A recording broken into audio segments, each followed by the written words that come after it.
She walked into the first-class cabin with an old fabric backpack and a plain sweater surrounded by designer bags, silk dresses, and tailored suits. An influencer filmed and whispered, "Fashion disaster in the wrong cabin." Another passenger laughed out loud and said, "Must be a ticketing mistake." This is first class, not for backpackers.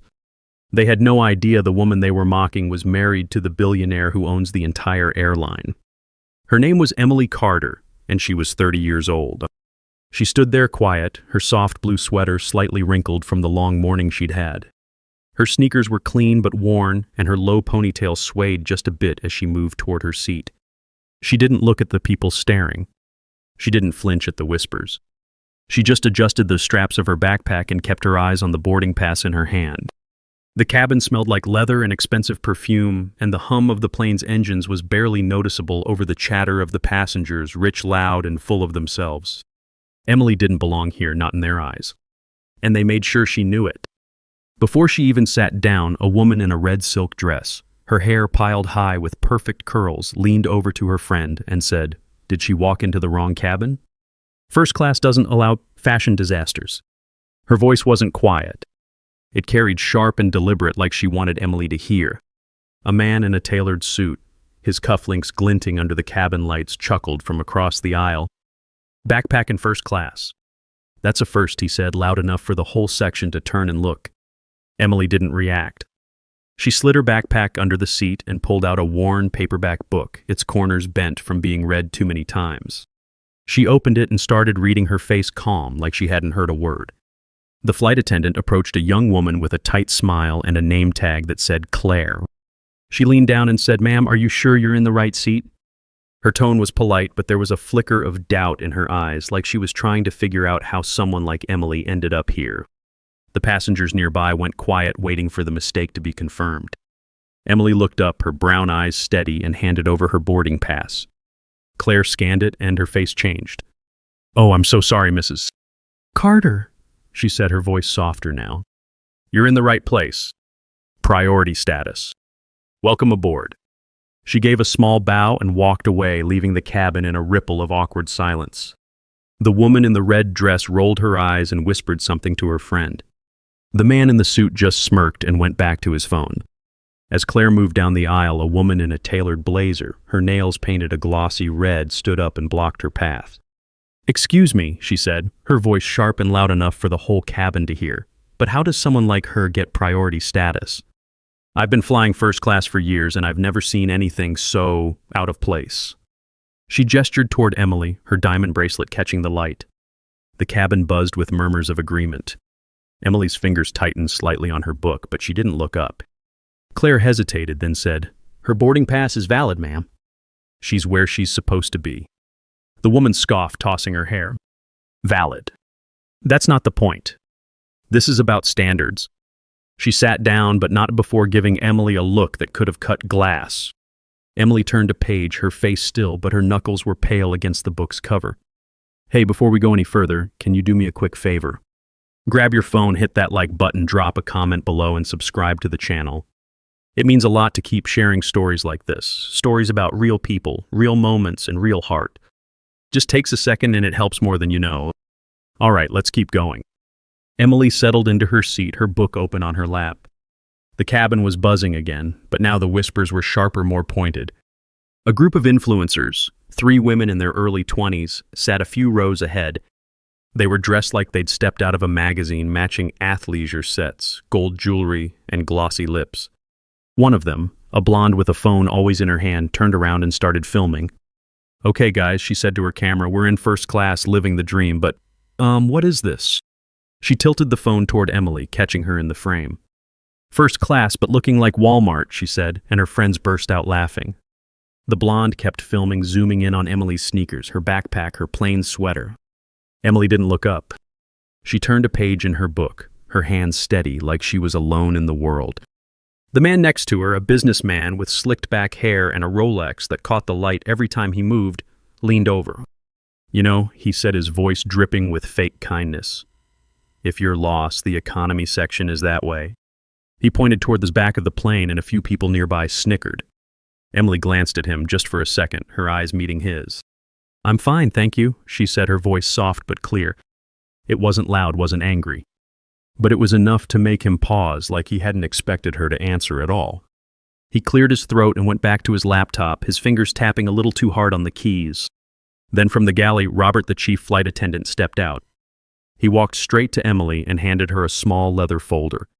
"Mrs. Carter," he said loud enough for the nearby passengers to hear, "the captain asked me to personally deliver this. It's the flight manifest with your name listed as a distinguished guest." The businessman's fingers froze on his keyboard. The influencer's laughter died. Emily nodded, took the folder, and set it beside her book without opening it. The plane took off, and the cabin settled into a hum of activity. People sipped champagne, scrolled through their phones, and traded stories about their latest deals or vacations. Emily stayed quiet, her book still open, but her eyes flicked up now and then, taking in the room. She wasn't nervous. She wasn't hiding. She was just there. And that seemed to bother people even more. An older woman, her pearls gleaming against a black cashmere sweater, leaned toward the flight attendant and said, "I'd like a different seat. I don't feel comfortable next to someone who doesn't follow the dress code." She didn't lower her voice. Everyone heard it. The attendant, Claire, hesitated, then nodded. "I'll see what I can do, ma'am," she said. But her eyes darted to Emily like she was trying to figure out what was going on. A man in a navy blazer, his tie loosened, overheard and chimed in. "Honestly, it's a disgrace," he said, his voice booming. "I paid thousands for this seat, and now I'm stuck looking at that." He waved a hand toward Emily's backpack, his face red with indignation. Emily's jaw tightened just for a moment, but she kept reading, her eyes fixed on the page. The cruelty didn't stop. A woman in a sequined top, her earrings dangling like chandeliers, decided to take it further. She stood up, walked to Emily's seat, and dropped a crumpled napkin onto her lap. "Here," she said, her voice loud and mocking. "You missed a spot from that juice spill earlier. Thought I'd help." The cabin erupted in laughter, harsh and unrelenting. The influencers whipped out their phones again, filming the napkin, filming Emily, their giggles like knives. Emily picked up the napkin, folded it neatly, and set it on her tray. She didn't say a word. But her hands moved with a precision that felt like a warning. The woman in the sequined top smirked and sauntered back to her seat, high-fiving one of the rich kids as she passed. Claire, the flight attendant, watched from the aisle, her face tight with discomfort, but she didn't intervene. Emily's shoulders stayed straight, but her fingers lingered on the napkin, pressing it flat like she was holding herself together. Then something shifted. A young girl, maybe 10 years old, traveling with her mother in first class, slipped out of her seat and walked to Emily. She was small, with braids and a shy smile, clutching a sketchbook. "I drew this for you," she said, her voice barely audible over the cabin's hum. She handed Emily a pencil drawing of a woman in a sweater, standing tall with a quiet strength in her eyes. "I think you're nice," the girl added, then darted back to her seat. The cabin went quiet, the laughter fading. The woman in the sequined top rolled her eyes, but the businessman next to Emily shifted uncomfortably. Emily looked at the drawing, her lips curving into a small, real smile. She tucked it into her book, her fingers gentle, and mouthed a silent thank you to the girl. The moment passed, but it lingered like a crack in the cabin's cruelty. Emily didn't say anything. She closed her book and reached for her orange juice, the glass cool in her hand. But as she lifted it, her elbow brushed the armrest, and the juice spilled, splashing onto her sweater and the seat. The businessman next to her scoffed. "You belong in economy," he said, his voice loud now, like he was performing for the cabin. "First class isn't for everyone." The influencers turned around again, their phones out, recording the whole thing. "Oh my God," the blonde said, laughing. "This is too good." Emily didn't flinch. She pulled a napkin from her tray and started wiping the mess, her movements slow and deliberate. "I'm sorry," she said softly to no one in particular. The chief flight attendant, Robert, appeared from the galley. He watched her for a moment, then handed her another napkin. "No trouble at all, Mrs. Carter," he said, his voice warm. "Let me help." He didn't look at the other passengers, but his tone carried a weight that made them go quiet. The flight went on, and the tension in the cabin didn't fade. It grew. The influencers kept whispering, their phones always ready. The woman in the red dress made a show of spraying perfume, like Emily's presence was somehow offensive. The rich kids, a group of guys in their early 20s with designer sneakers and loud voices, started getting bolder. One of them, a tall guy with a backwards baseball cap, tossed his bag onto the seat next to Emily's. It was too close, crowding her space, but she didn't say anything. She just shifted slightly, making room. Then as he reached for his drink, he accidentally knocked a cup of water onto her sweater. It soaked through, leaving a dark stain. "Oops," he said, grinning. "Good thing it's easy to wash." His friends laughed loud and cruel, their voices bouncing off the cabin walls. Emily looked at him, her face still calm, but her eyes held his for a moment longer than before. "Careful," she said, her voice low. Just one word. It wasn't a threat, wasn't loud. But it stopped him. He blinked, then turned away, his grin fading. But the rich kids weren't done. The one with the baseball cap. Ethan leaned over again this time, holding a cheap plastic pen he'd pulled from his bag. "Hey," he said loud enough for the whole cabin to hear, "you look like you could use this. For like your grocery list or whatever, people like you do." He tossed the pen onto Emily's tray where it landed with a clatter. His friends howled with laughter, one of them slapping the armrest like it was the funniest thing he'd ever seen. The woman with the pearls smirked, her eyes gleaming with approval. Emily picked up the pen, turned it over in her hand, and set it back on his tray without a word. Her face didn't change, but the way she placed it, slow, deliberate, made the laughter falter. Ethan's face reddened, and he snatched the pen back, muttering something under his breath. The cabin watched, waiting for her to crack, but she didn't. She just opened her book again like nothing had happened. Then came an unexpected pause. The plane's intercom crackled, and a voice from the cockpit broke through. "Ladies and gentlemen, this is your captain. We're proud to have a special guest on board today, a member of our airline's founding family. Please join me in acknowledging her presence." The cabin froze. Every head turned to Emily. The influencers' phones dropped to their laps. The businessman's jaw tightened. Emily didn't move, didn't acknowledge the announcement. She just turned a page in her book, her face calm, but her eyes flicked to the window where the clouds stretched endless and white. Robert, the chief flight attendant, stepped into the aisle and nodded toward her, a small gesture of respect that didn't go unnoticed. The woman in the red dress gripped her armrest, her face pale. The cabin stayed silent, the weight of the captain's words sinking in. The businessman leaned over again, his voice sharp now. "Next time, screen ticket holders better," he said to the flight attendant, loud enough for everyone to hear. "We're paying for an experience, not awkward encounters." The woman with the pearls nodded, her lips tight. "Exactly," she said. "This is unacceptable." The cabin felt colder now, like the air itself had turned against Emily. People weren't just whispering, they were staring, judging, waiting for her to break. But she didn't. She folded her napkin, set it on her tray, and opened her book again. Her hands didn't shake. Her breathing didn't change. She was a rock in a storm, and that only made them angrier. The cruelty took a darker turn during the beverage service. A man in a linen suit, his sunglasses perched on his head like a crown, decided to make a spectacle. He stood up holding his champagne glass and addressed the cabin like he was giving a toast. "To first class," he said, his voice dripping with sarcasm. "Where apparently anyone can waltz in with a backpack and ruin the vibe." He turned to Emily, raising his glass in a mock salute. "Cheers to you, sweetheart. Hope you're enjoying our seats." The cabin laughed, but it was a mean, jagged sound. Emily didn't look at him. She reached for her water, her movement slow, and took a sip. But her hand paused just for a second, and the glass trembled slightly. The man noticed and grinned, leaning closer. "What's wrong? Feeling out of place yet?" Emily set the glass down, her eyes meeting his. "Not at all," she said, her voice steady. The man's grin faltered, and he sat down, his champagne untouched.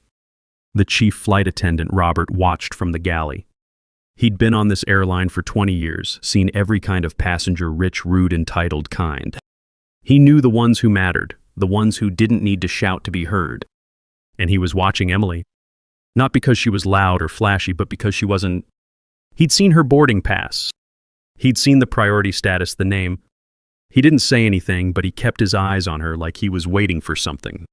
Then as he passed her seat, he leaned down and placed a small pin on her tray, a gold emblem of the airline's logo given only to VIPs. "This is yours, Mrs. Carter," he said, his voice clear. "It's been in our records for years." The cabin went quiet again. The man in the linen suit choked on his drink. The influencers exchanged nervous glances. Emily touched the pin, her fingers light, and nodded. She didn't pin it on. She just slipped it into her pocket like it was nothing. The plane hit a patch of turbulence, and the cabin went quiet for a moment. Emily looked out the window, her face soft like she was remembering something. Years ago, she'd been on a flight like this, not first class, just a cramped economy seat, her knees pressed against the seat in front of her. She'd been 18, heading to college her whole life, packed into a bag just like the one under her seat now. Her parents had been strict, their wealth a weight she carried but never showed. They'd taught her to move through the world quietly, to let her actions speak. She'd learned it well. Too well, maybe. People always misread her. They saw the plain clothes, the lack of flash, and they assumed she was less. She let them. It was easier that way. But sometimes, like now, it stung. The turbulence passed and the cabin came back to life. The influencers were at it again, their voices louder now, like they were trying to outdo each other. "I bet she's a teacher or something," the blonde said, her phone still out. "Like, no offense, but first class is for people who've made it." Her friend, a brunette with a fake tan, laughed. "Yeah, like go grade papers in the back." They didn't care who heard them. They wanted to be heard. Emily didn't look up, but her fingers paused on the page just for a second. The businessman next to her muttered something under his breath, too quiet to catch, but his smirk said enough. The attacks grew personal. A woman in a velvet jacket, her hair streaked with platinum, leaned across the aisle and spoke directly to Emily for the first time. "Honey," she said, her voice sweet but venomous, "you're making everyone here uncomfortable. Why don't you just switch seats? Save us all the trouble." She smiled, but it was a smile that cut. The cabin watched, waiting for Emily's response. Emily closed her book, her movements slow, and looked at the woman. "I'm comfortable where I am," she said, her voice calm but firm. The woman's smile froze. She opened her mouth to say something, then stopped. Emily held her gaze for a moment longer, then went back to her book. The woman sat back, her face flushed, and the cabin buzzed with tension. The rich kid, Ethan, snorted. "She's got guts. I'll give her that," he said, but his voice was uneasy now, like he wasn't sure who he was mocking anymore. Then came a moment no one expected. A flight attendant, not Claire, but an older woman named Susan, approached Emily with a tray of champagne flutes. "Mrs. Carter," she said, her voice warm and deliberate, "the crew wanted to offer you this on behalf of the airline. It's our signature vintage reserved for our most valued passengers." She placed the flute on Emily's tray, her hands steady, and gave a small nod. The cabin was silent, every eye on the glass. The woman in the velvet jacket stared, her mouth slightly open. The influencers' phones were still, their faces pale. Emily looked at the champagne, then at Susan. "Thank you," she said, her voice soft. She didn't drink it. She just set it aside, her fingers brushing the stem, and went back to her book. Susan smiled and walked away, but not before shooting a glance at the other passengers, a look that said more than words could. Then came the meal service, and things got worse. The flight attendants rolled out carts with linen napkins and silver cutlery, the kind of thing that made first class feel like a restaurant in the sky. Emily ordered a simple salad, nothing fancy, and ate quietly, her movements careful. The woman in the red dress watched her, her eyes narrow. "Some people don't know how to act in a place like this," she said to her friend, loud enough for Emily to hear. "It's embarrassing." The rich kid with the baseball cap leaned over and added, "Yeah, like maybe take a class on class." His friends laughed again, their voices sharp, cutting through the hum of the plane. Emily set her fork down, her face still calm, but her eyes flicked to the kid for just a moment. "Maybe you should," she said, her voice soft but steady. The cabin went quiet. The kid blinked, his grin gone. He didn't say anything else. The meal service ended and the cabin settled into a tense hum. People were still watching Emily, but now there was something else in the air, curiosity maybe. Or unease. The chief flight attendant, Robert, appeared again, this time with a small tray of hot towels. He handed one to Emily first before anyone else. "For you, Mrs. Carter," he said, his voice warm but professional. The businessman next to her frowned, like he was trying to figure out why she was getting special treatment. The woman with the pearls leaned forward, her eyes sharp. "Mrs. Carter," she said almost to herself. It was the first time anyone had said Emily's name out loud, and it hung in the air heavy, like a clue no one could quite place. The plane was starting its descent, now the seatbelt sign glowing overhead. The influencers were still at it, but their voices were quieter, like they sensed something was off. The blonde put her phone down for the first time, her eyes flicking to Emily. The businessman closed his laptop, his fingers tapping nervously on the armrest. The woman in the red dress adjusted her scarf, her movements quick, like she was trying to distract herself. Emily didn't notice, or if she did, she didn't show it. She closed her book and slipped it into her backpack, her hands steady, her face calm. But there was something in the way she moved, something that said she was ready for whatever came next. The final blow came just before landing. A man in a pinstripe suit, his voice polished and commanding, stood up and addressed the flight attendants. "I'm speaking for all of us," he said, his eyes locked on Emily. "This woman is a distraction. Her presence is lowering the entire experience. I demand she be moved to economy immediately." The cabin murmured in agreement, a chorus of nods and whispered yeses. The woman with the pearls clapped softly like it was a performance. Emily didn't move, but her hands stilled on her backpack, her fingers curling slightly. Claire, the flight attendant, opened her mouth to respond, but before she could, Robert stepped forward. "Sir," he said, his voice calm but firm, "Mrs. Carter is exactly where she belongs." Her seat was personally reserved by the airline's chairman. The man in the pinstripe suit froze, his face paling. The cabin went silent, the murmurs dying instantly. Emily adjusted her backpack, her movements slow, and looked out the window, her face unreadable. Then the PA system chimed and a voice came through, clear and calm.